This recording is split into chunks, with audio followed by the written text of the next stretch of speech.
The Lions at number 27 on our preseason power rankings.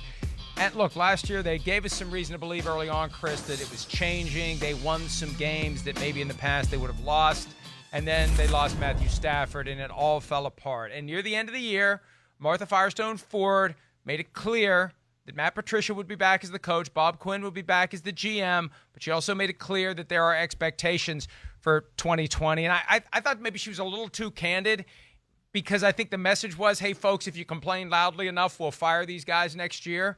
But, you know, they got to come out and they got to get it done. This is the year. This has been a franchise that's been in perpetual rebuild mode. They get to the playoffs from time to time. They haven't won a playoff game since 1991. They've got 11 years with Matthew Stafford and not a postseason victory to show for it. And I feel like this is the year for the coaching staff, for the front office, and maybe for Stafford himself. Yeah, I agree. It's year 3. You know, it's year 3 for Matt Patricia, Bob Quinn, that combination there. I know Bob Quinn's been there a little bit longer than that. We've talked about a lot. You know, it's not easy just to implement New England in 1 year or even 2 years. You know, New England is a well-thought-out, unbelievable scheme as far as connecting the front office to the coaches and everybody in the organization being on the same page and scouting pro personnel, whatever it may be. So that's not easy to implement into an organization that, you know, as you said, has kind of had lost its way for a long, long time. Now, you know, year 1 of the Patricia, you know, era, there was an adjustment of the culture. I mean, we saw Matthew Stafford struggled in 2018. It was one of the years of his whole career where I went, damn, he's off. What's going on here? You know, then he got a little hurt. 2019, I felt like, ooh, the Lions showing some promise here. And Matt Stafford played unbelievable football. I mean, he really did. He played top 5 quality football. He got hurt. And, of course, that hurt the team. And then what also hurt the team is they did not have a proper backup quarterback, and their team fell apart. And that made their record look a whole lot worse. So they need Stafford to stay healthy, for one. We know that. But this is a team that's intriguing to me. They are. You know, the offense, I think, has enough studs, Mike. I don't know how you feel or look at it, but I go, ooh, it kind of excites me when you start to go through each position. Defense, I think they've given themselves a chance this year. I don't think it can be dominant, but between free agency and the draft, I think they've done enough to certainly be a better defense and better than what they were last year, which was pretty damn bad. Well, the challenge for the team has been the transition to the Patriot way. Right. And the resistance that has happened internally. Darius Slay, one of the prime examples of it. He did not react kindly to Matt Patricia's ways. Matt Patricia, even though they say they're not going to be like Bill Belichick, they've been around Bill Belichick for 15 years. They don't realize how much they're like Bill Belichick. Just by osmosis, right. They're like Bill Belichick. Darius Slay didn't like that. So as you clear out guys like him and Damon Harrison, they really didn't want to be part of that solution, and you hope you can bring in guys who want to be part of it. They're getting more and more guys with that Patriot DNA in there. And the question is this the year that it finally clicks? And you're right, on the offensive side of the ball, I mean, they've got some guys who are intriguing. We know that Kenny Golladay and Marvin Jones Jr. are great receivers. Damn good. And with DeAndre Swift, you know, they've been searching for Barry Sanders for 21 years now. And they've never found another running back. They traded up to get Javid Best. They thought he was going to be the answer in 2010, and the concussion issue knocked him out of the career out of the league for good in 2011. They just have constantly been struggling to get the running game that they need to complement the passing game. And maybe with DeAndre Swift and Kerryon Johnson, who has shown real potential so far in his career, they can maybe come up with a 1-2 punch that gives them the balance that they need offensively, that will give them the balance they need as a team. And you know, if the defense improves, I feel like that vibe has been around the Lions every year for the last 40 years. You're right. Hey, maybe it'll all work, and then every year it doesn't work. No, I mean, you know, it's always by a shoelace. It seems like even the years they went to the playoffs, you're kind of just like, whoa, okay, it's working out. You know, not sure why or how, because it doesn't seem like they have any dominant part of their football team, but they've kind of made it happen. You know, and you know, I guess when you look at the offensive side of the football, you know, I know Matt Patricia's a defensive coach, certainly, and he's always going to play through them to a degree.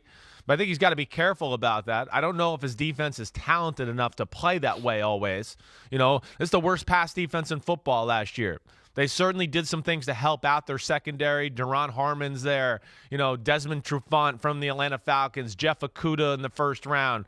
Some other pieces there left over. So hopefully they can be more competitive there. But, at the same time, just because you're a defensive coach, don't just keep beating your head against the wall going, oh, I got to play through my defense.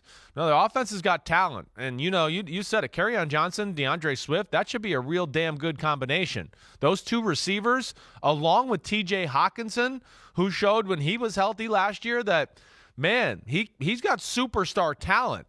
So if they can get healthy and stay on the same page there on the offensive side of the ball, I think they can be dangerous. It's just going to be the big question to me is there enough difference makers on the defensive side of the ball? Is there enough guys? Do they have guys that can make a play in a big moment or something like that? That, to me, is what I question. I know Trey Flowers is there. He's a good player. Superstar? No, I'm not so sure about that. But who is it? Who else is there on that side of the ball that can make a big play in a big moment or a big game? And I guess that's my biggest question about their team here going forward.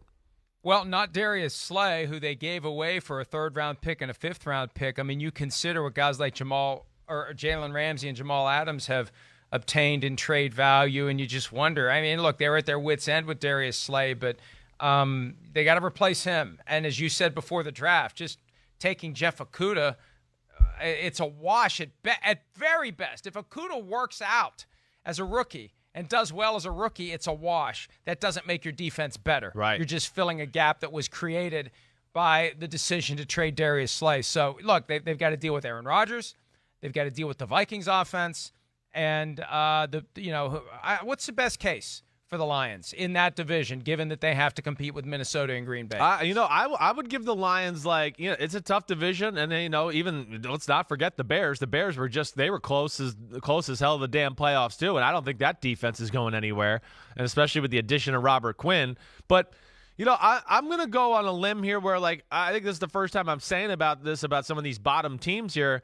I think the best case is a wild card. I do. I think just between the desperation of the coaching staff and the GM, I think you're correct, Mike. If the year fizzles out, this could be it for Matthew Stafford in Detroit. They might just want to go, change from there, which, I don't know if I agree with that. I think he's a really special talent.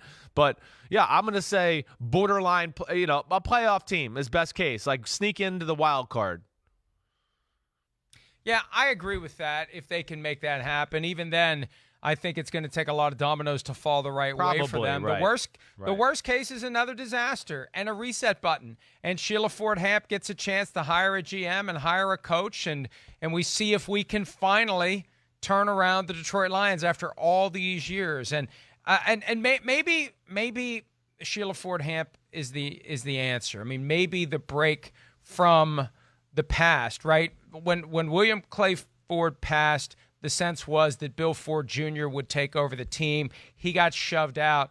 Martha Firestone Ford took over, and maybe now handing the baton to her daughter, that's going to be the key. But, this is one of the realities of family ownership of a football team. You start passing the keys around from person to person.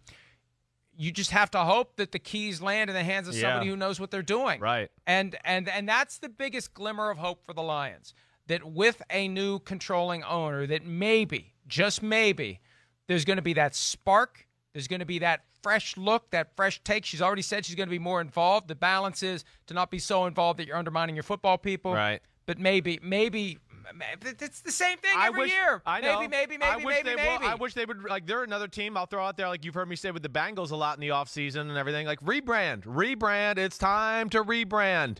This uniform doesn't work. Let's get a new look in to maybe get some success into the organization. And there's no Lions in Detroit either, so they need to fix that too. There's no Rams in Los Angeles either, except in the zoo. Well, I know, but were they originally the Rams there in Los Angeles? I don't know. Don't change the subject. We're talking about the Lions right now. I'll get to the Rams when we get there. They got a real feral Rams problem in Cleveland, where the Rams first got started. Well, maybe there was back in the day. I don't know. Who knows? Maybe there were Rams. I don't know. All right. I don't know that the Lions need to be rebranded, but I will agree with you. Over the last 60 years, the current brand hasn't necessarily worked. Right. But all of a sudden, that brand's going to look good if the players in the uniform start playing better than they have historically. Let's take a break. Hi, I'm Mike Tirico, and thanks for watching. Make sure to hit subscribe for the latest news and highlights from NBC Sports.